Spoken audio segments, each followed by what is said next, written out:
Então, nesse vídeo, questão número 60 da prova do CFO-PMBA de 2017 e questãozinha de direitos e deveres individuais e coletivos, beleza? É artigo 5º da Constituição, é um artigo longo, sempre cai, não vou botar sempre, né? Mas 90% das chances de cair questão sobre direitos e deveres individuais e coletivos nas provas de concurso, beleza? Então bora lá.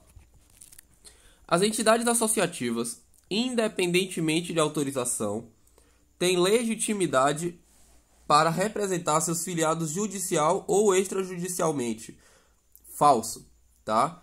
Ela depende de autorização, tá? Lá no artigo 5º, no inciso 21, fala, beleza? Então, as entidades associativas, quando elas tiverem autorização, elas têm legitimidade para representar seus filiados judicial ou extrajudicialmente. Então tá errado por causa desse independentemente, beleza? 2. É inviolável o sigilo da correspondência e das comunicações telegráficas, de dados e das comunicações telefônicas. Ó, cuidado para a banca não trocar, tá? Porque aqui tá, ó, o sigilo da correspondência e das comunicações telegráficas, de dados e das comunicações telefônicas. Então, quando fala aqui esse de dados, esse de dados e das comunicações telefônicas se refere às comunicações telegráficas. Se a questão colocar assim, ó, é inviolável o sigilo da correspondência, de dados e das comunicações telefônicas e das comunicações telegráficas, eles inverterem, aí tá errado, tá? Esse dados aqui, de dados e comunicações telefônicas, se refere a comunicações telegráficas, beleza?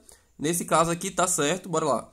No último caso, por ordem judicial, correto, nas hipóteses e na forma que a lei estabelecer para fins de investigação criminal ou de instrução processual penal. Exato. São os dois casos as duas hipóteses em que há possibilidade de violar o sigilo de correspondência ou comunicação telegráfica, beleza? Então, lembra aí, ó, ele é inviolável, exceto quando tiver ordem judicial de investigação criminal ou instrução processual penal, beleza? Bora lá. Então, aqui já temos F, V. Bora ver se tem alguma alternativa que fala assim. Ó, FV tem a 3, FV tem a 4. Pronto. Então, ou é 3 ou é 4. Beleza? Bora ver as outras alternativas aqui. 3.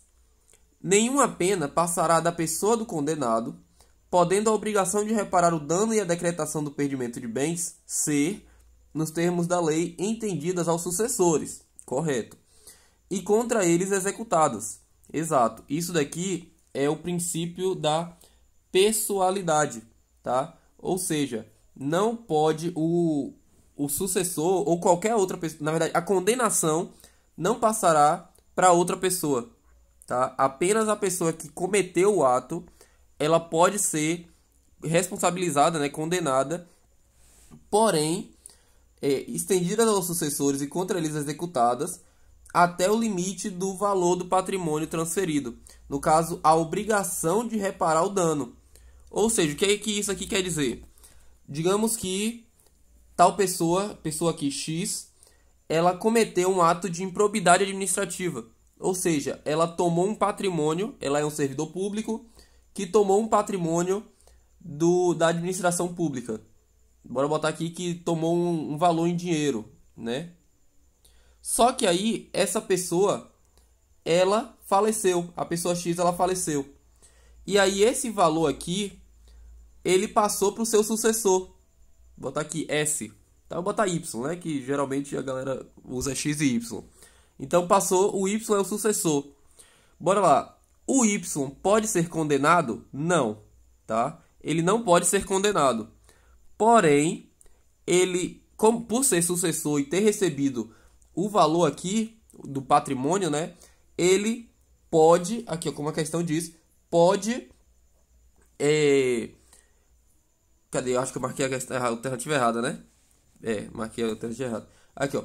Podendo a obrigação de reparar o dano e a decretação de perdimento de bens ser estendidas aos sucessores e contra eles executadas. Então, a obrigação de reparar o dano ou a decretação do perdimento de bens, ele vai perder aqui o patrimônio, né? Ou reparar, devolver, ela é estendida aos sucessores até ao limite do valor do patrimônio transferido. Esse limite do valor do patrimônio transferido é a mesma coisa de dizer herança, tá? Herança é um valor de patrimônio transferido, beleza? Quando uma pessoa falece, enfim, e deixa um valor para outra pessoa, é conhecido como herança, valor de patrimônio transferido. Então, pode acontecer de alguém ficar em dúvida. Na Constituição fala sobre herança. Na Constituição fala sobre o valor do patrimônio transferido, que é a mesma coisa, beleza? Então a gente já tem FVV. Bora ver nas alternativas. FVV, alternativa 4, beleza? Bora ver as outras duas. Ó, no caso de iminente perigo público, a autoridade competente poderá usar de propriedade particular. Verdadeiro. Digamos que tem um perigo ali de uma casa na vizinhança pegando fogo, né? E aí os bombeiros precisam entrar em outra casa, uma casa vizinha, para apagar o fogo, né? Para encontrar uma posição melhor para apagar o fogo da outra casa. Não sendo assegurada ao proprietário qualquer forma de indenização, aqui tá falso. Se o bombeiro, nessa hora aqui de invadir a outra casa, de invadir, né, entre aspas, de utilizar da propriedade particular de outra pessoa para apagar o dano lá, ela acabar quebrando, digamos assim, quebrando uma mesa, né? Ela esbarrou, bateu, quebrou uma mesa. A pessoa pode entrar com indenização e aí ela vai ser indenizada, ela vai receber o valor por por esse uso da propriedade que teve e gerou um dano para ela, beleza? Então, havendo dano, ela pode ser indenizada. Então, essa daqui é falsa, né? Como diz aqui na alternativa 4. E a última diz: a pequena propriedade rural, assim definida em lei, desde que trabalhada pela família, exato, tá? Pequena propriedade rural é quando a família trabalha, não será objeto de penhora para pagamento de débitos decorrentes de sua atividade produtiva, dispondo a lei sobre os meios de financiar o seu desenvolvimento. Exatamente. Então, não pode ser utilizado para penhorar, ou seja, para vender e conseguir um dinheiro para pagar determinado débito. Beleza? Então, a alternativa correta. Porque, outra coisa, segue aqui o princípio, não vou nem dizer princípio, mas a questão da família, tá? É uma pequena propriedade rural que a família trabalha, não é apenas uma pessoa. Então, ela não pode, não será objeto de penhora para pagamento de débitos, beleza? Então, como eu já falei, a alternativa correta é a 4, beleza? É isso e até o próximo vídeo. Valeu?